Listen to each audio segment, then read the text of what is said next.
The base should have been quiet with the half-strength Legion licking its wounds, but the buzz of aircraft landing and taking off and the roar of tracked vehicles leaving told another story. It seemed that new units had arrived to reinforce the battered Legion. However, it wasn't the reinforcements the Imperials were expecting. Instead of the usual Imperial white that covered most vehicles, the sight of earthy greens filled the skies and roads. The air vehicles, regardless of their roles, bristled with weapons and sensors.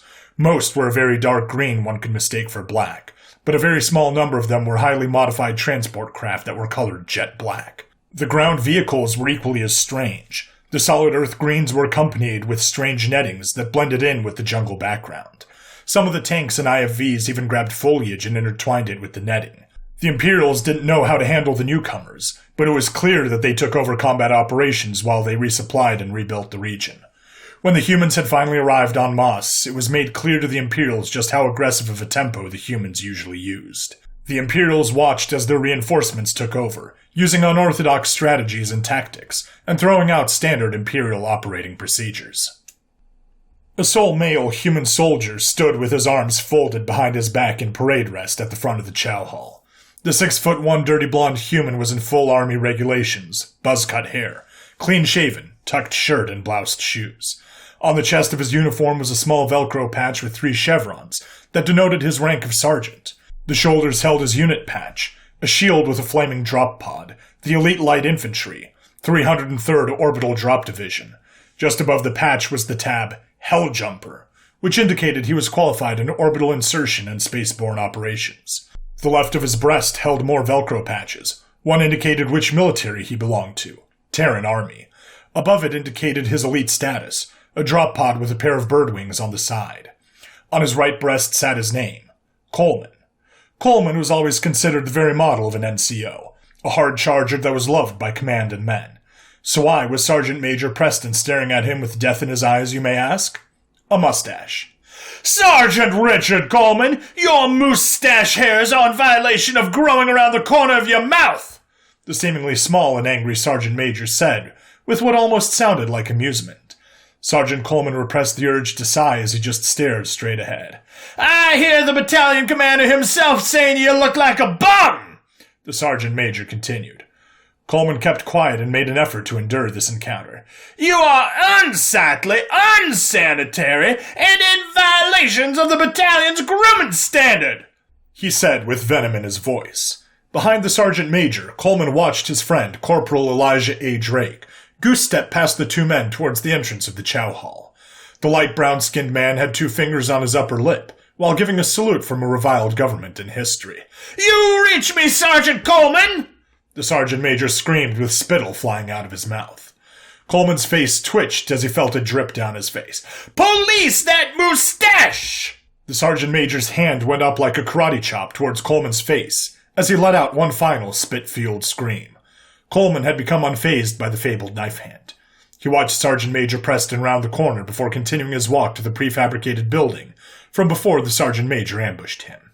"Hey, turd! Scrape that hippie shit off your lip!" Coleman heard the Sergeant Major's voice as the doors were closing behind him. "Fucking asshole," Coleman muttered. With the door hissing behind him, the sergeant immediately put his hands in his pocket and sauntered past the rows of tables full of soldiers. Looking down, he noticed the food for the day. Trash-ass pizza, frozen preservative-filled meatloaf, half-frozen green beans, or ketchup spaghetti. Coleman's face scrunched in disgust as he made his way to the line. He saw his corporal standing there, debating whether to get in line or stay hungry for the day. "Eli, why are we in the army?" Coleman asked his corporal. "Because we hate ourselves," Eli answered flatly as he watched in morbid curiosity as some poor woman nearly gagged trying to force down spaghetti. Coleman followed Eli's eyes and scowled. "Jesus," he muttered quietly.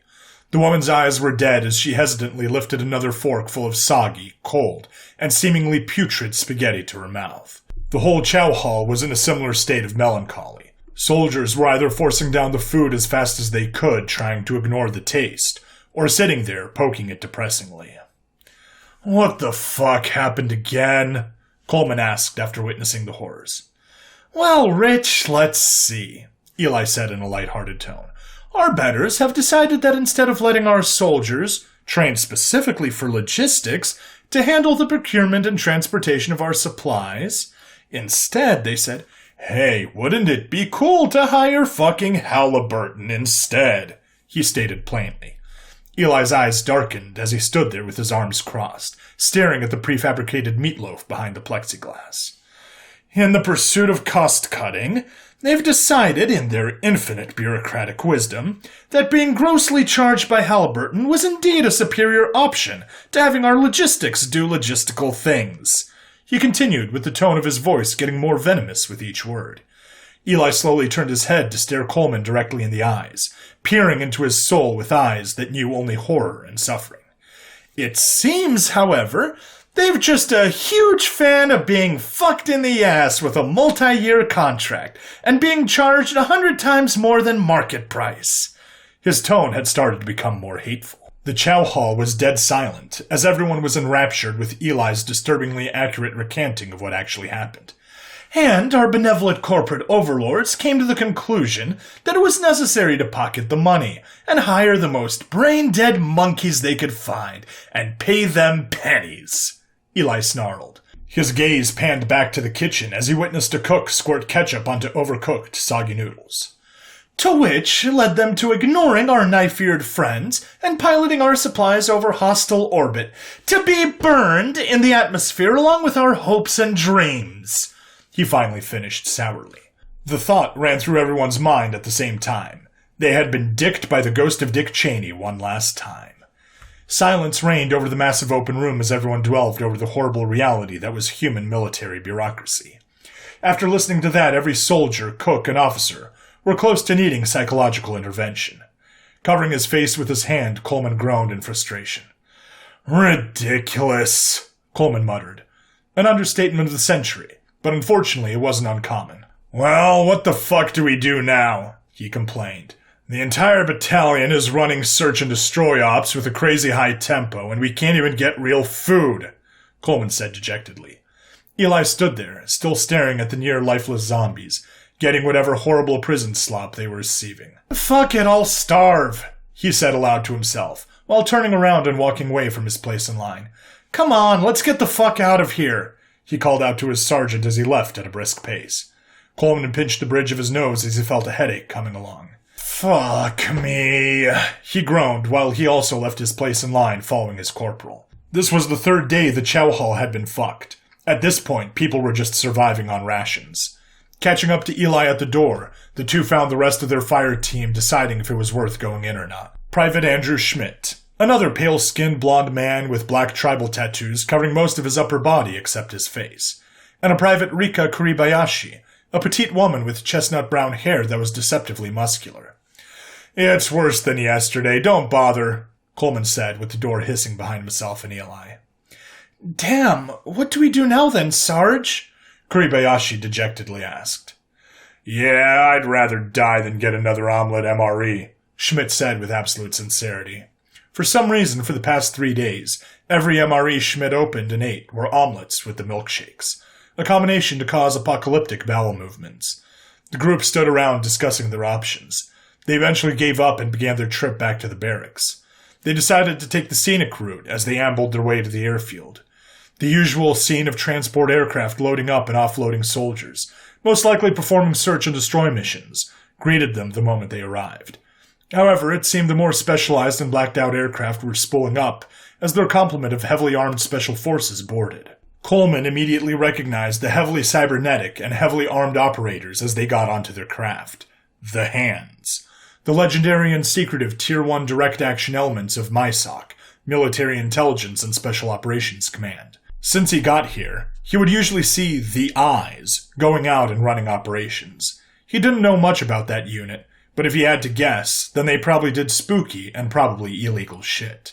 Every time they went out, the artillery would unleash an unholy amount of hell. No one really knew what the hell the Eyes actually did. "They must really want someone or something dead out there," Coleman muttered to himself. Kuribayashi followed his eyesight and noticed the near cyborg soldiers and sighed. "One day that'll be me," she said, watching with lustful eyes. "If you really want to go down that road, you should have signed up for RASP and been a ranger," Eli interjected. Kuribayashi turned her head to her corporal and said, Aren't you and the Sarge Rangers? Being tabbed doesn't make you a ranger. Coleman was the one that answered. Kuribayashi raised an eyebrow at that. To be a real ranger, you need to serve in one of the ranger regiments and get your scroll, 75th being the most prominent, Coleman continued. Kuribayashi seemed to be taking mental notes as she listened to her sergeant explain to her how to advance her career. The best way to go about it is to join a Tier 2 SOF unit, have 3 combat deployments, and apply for selection, Coleman finished. You don't need to be an SOF, but you run the risk of being peered out, Eli added to Coleman's explanation. They walked a while as Kuribayashi put her hand to her chin in deep thought. Along the way, the fire team passed a small group of Imperials. A pair of female Tauri seemed to be wheeling a badly wounded Uvil in the direction of the airfield. The pair of women seemed to be gawking at everything, especially the artillery that were hammering away in the background. Passing the Imperial group, Coleman immediately had a thought. Why don't we raid the Imperial mess? He said abruptly. Everyone immediately stared at him, as if he was growing a limb. How in the fuck do you propose we do that? Schmidt abruptly asked. Eli's eyes narrowed as the gears in his head started turning. I thought we needed to be invited to be on the Imperial side of the base, Kuribayashi added with a perplexed tilt to her head. After a brief moment of walking in silence, Eli stopped walking and looked at the gate that separated the 2 camps. The group stopped and waited for the corporal as he continued to stare and think. Eli? Coleman tried to get his attention. I think we should try it, Eli said to the group. I don't know. It doesn't seem worth it. Schmidt voiced the reluctance of the group. Fuck! A voice screamed out. Everyone turned their head to see a soldier sitting against an IFV with an open MRE in his hand. Schmidt immediately recognized what it was. The accursed omelet. No, I think he's right. We should give this serious consideration, he said in the most serious tone he could. The rest of the fire team watched in amusement at the immediate 180 in opinion. Kuribayashi, however, was still skeptical of the plan. I don't know. What if we get caught? What are Imperial punishments? Kuribayashi voiced her concerns. Come on, you wanted to be SOF, right? Then sometimes you gotta bend some rules, Eli cajoled her. Kuribayashi stood there and looked between Schmidt and Eli. I suppose, she said reluctantly. Schmidt immediately started walking to the gate the moment she gave in to peer pressure. Great! Let's get this shit rolling, Schmidt said with zeal. The mere thought of not having to think about eating another prefabricated omelet made the risk worth it in his eyes. Attaboy! Eli said, and then started pushing Kuribayashi in the direction of Schmidt. Wait! How do we even get out of the gate? She protested. Coleman sighed at the prospect of another one of Eli's schemes coming to fruition.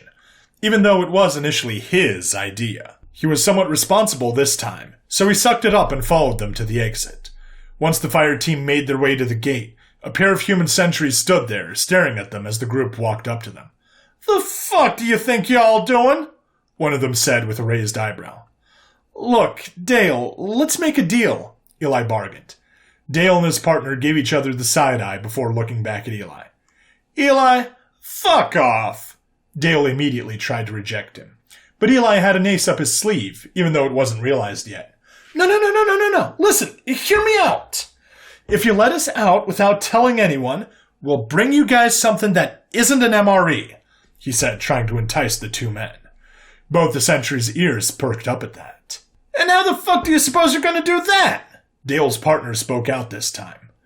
We have a nice Imperial lady waiting for us on the other side offering us a seat at their mess hall, Eli lied through his teeth. Let us out, we get something to eat that isn't made out of cardboard, and drop off a nice big care package at the gate, he said almost seductively. The 2 sentries looked at each other again as they thought about the offer. Usually he'd tell them to fuck off, but the prospect of not eating complete shit for a day was too powerful. Dale's bullshit meter was going off like crazy. This piece of shit always had an angle to play or ran some scheme, but Eli never disappointed when he promised something. Fine, if your dumbass gets caught, you're on your own, Dale said promptly as the gate opened. That son of a bitch, Coleman said quietly to himself. Everyone but Coleman was shocked after witnessing Eli bullshit his way out of the gates. Coleman was unfortunately used to Eli's shit. They went through basic together, attended AIT together, and went through ranger school together. If Eli had stats, his charisma would have been maxed out. As the fire team cautiously made their way through the Imperial base, they noticed how beautiful and nice Imperial buildings and layout were compared to their bland and efficient prefabricated housing. Paved roads with foliage and trees running along the sides. The Imperial white buildings were made with ergonomics and aesthetics at its core. Statues and water fountains scattered everywhere, and parks with all the comforts and amenities of an actual city. "Why the fuck do we join the Terran army again?" Coleman asked in full tourist mode. "Ignorance and self-hate," Eli said, equally in awe. As they gawked and stared at their surroundings, they finally noticed that the inhabitants were also staring at them. They knew they were out of place and they had to hurry, as some of the Imperials were whispering to themselves about the humans casually strolling through. However, the entire base almost felt like it had a gloomy cloud hovering over it, along with the fact it seemed almost empty. When the fire team arrived at the Imperial mess hall, Coleman looked up and tried to read the sign above the doors. Cafeteria. Open fra... He tried sounding out the words written in Imperial Common. "The cafeteria is open from 0400 to 2200, Eli said deadpan, as he stared at Coleman in disappointment. "Don't judge me, I can speak it okay, I just can't read." "Uh-huh," Eli responded, still judging him. As they walked in, the occupants went completely silent as they all turned to stare at the group of humans. "Act like you belong, and you're here with a purpose. Just follow me," Eli said to everyone else. The group briskly walked, heads held forward. Only Eli and Coleman walked as if they were supposed to be there. The two privates, however, looked around nervously, but they were keeping up in pace. Eli scanned the room for anything that could be of use to help them blend in. In the corner, sitting by herself, was a Tauri with light gray skin that glistened, and long silky black hair seemed to shimmer in the light. She sat there with a golden crest on her head, and a gloomy look, while poking at her food with a vacant expression. The Tauri woman looked up and noticed the humans, but seemed to have her eyes locked specifically on Coleman. The look of depression changed into one of surprise. There had never been a human in here before. Eli noticed the two locked in a staring contest, and he knew the look of interest when he saw it. "Hey, go talk to her!" Eli immediately jabbed Coleman in the side with his elbow. "What? No, why?" He almost yelled, but kept his voice low. A sly smirk crept onto Eli's face as he noticed how bashful his friend was being. They could use this. "Dude, just do it. She looks somewhat interested and we can use her as cover," he insisted. Coleman became flustered as Eli caught him off guard. What do I even say to her?" Coleman hesitantly asked. The sly smirk on Eli's face grew wider as Eli promptly gave him instructions and script on what to say. "We'll grab you food and what we need to share our loot with the sentries," Eli corrected himself. "Just do what I told you, and if we're lucky, we'll get a pass to eat here," Eli continued. "I don't know." Coleman rubbed his mustache as he hesitated. "Bro, trust me. I've dealt with Tari before. Just follow my advice." Eli pushed. Coleman wasn't very confident in the plan, but Eli knew his shit when it came to this type of shit. He shook his head to psych himself up. "I drop on planets to fuck shit up and stare death in the face. I passed Ranger School!" Coleman gave a small pep talk to himself quietly. "This is nothing!" He finished and started walking confidently towards the table. Eli's smirk grew into a full and mischievous grin as he turned around and started making his way towards the queue. "Let's go. We need to get as much food if he fucks up and we need to book it," he ordered the two privates. Eli was pretty confident in what he saw, but Coleman was still a goober. The Tauri woman sat up straight like a rod, wide-eyed like a deer caught in headlights, when Coleman approached her. "I'm sorry, my lady, but is someone sitting here?" He tried his best to say smoothly. The Tauri woman seemed to flap at the mouth, never expecting anyone, let alone a human, to approach her. No? She asked as panic filled her head. "Really? Do you mind if I ask your name and sit here with you?" He asked, trying to hold a smile. Coleman was sweating bullets and dying inside as he repeated what Eli told him to say verbatim. The Tauri woman's ears fluttered almost wildly, and her eyes seemed to gloss over. I'm Second Lieutenant Lyria Aurelia. Why?" Her brain seemed unable to process this. Coleman internally screamed as he held his expression. Fuck, fuck, fuck, fuck, fuck, fuck, fuck, fuck, fuck, fuck, fuck, fuck, fuck! A fucking officer! Fuck! Eli, you fucking piece of shit! I'll kill you! Coleman wanted to run away, but he was too deep. He had to commit. I was hoping someone could help me read Imperial Common, and when I saw someone as beautiful as you, I couldn't help myself, he said with an awkward smile as he rubbed the back of his head. Aurelia's face was already flushed, but the blush she gave at being directly complimented literally made her brain short-circuit. Silence between the two grew as they sat there staring at each other. Coleman was also blushing. He half meant it, but he was also too terrified to acknowledge that. He was going to be court-martialed. He knew it. Eli, you cunt! Okay, Aurelia abruptly blurted out.